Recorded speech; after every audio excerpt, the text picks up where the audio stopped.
Hey everyone, welcome to Judging for the Win. I'm Dave and this is my daily ruling. What's the difference between Coven and training?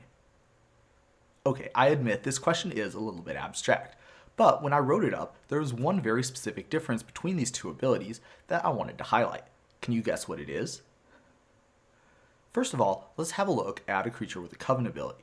So, as you can see here, this Coven ability is worded with an intervening if clause. That means that the game is going to check whether you have a valid Coven at two specific instances. Of course, you're going to need it when the triggered ability triggers. However, the intervening if clause means that also, in addition to that, the game is going to check when the ability is about to resolve to see if you still have three creatures with three different powers. If that is not the case, then the Coven ability is not going to resolve and it's not going to be putting a +1/+1 counter on anything.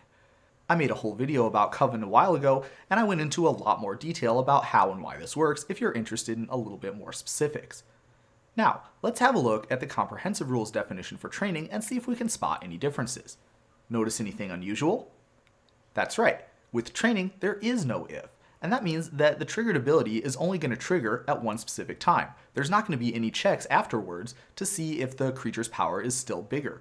So, what would happen actually in this case, if you were to attack with a training creature and a bigger creature, is that you would have that triggered ability from training trigger, and after that point, if your bigger creature dies or its power gets reduced somehow, that's not going to affect anything at all. The training ability has already triggered, and once it's triggered, it's going to resolve. There isn't any more checks on whether you still have a creature with bigger power or not. So even if the creature dies or its power gets reduced, because there isn't going to be any more checks, the training ability is still going to resolve, and you're still going to put a +1/+1 counter on the creature with training.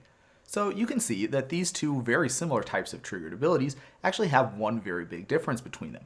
This is something that definitely could come up in practical gameplay, and I expect a lot of people are probably going to get confused over it. Hopefully with this video, you aren't going to be one of them. And that's all I have for you today. How did you do? Join me again tomorrow for another daily ruling, but until then, I hope you have a great day.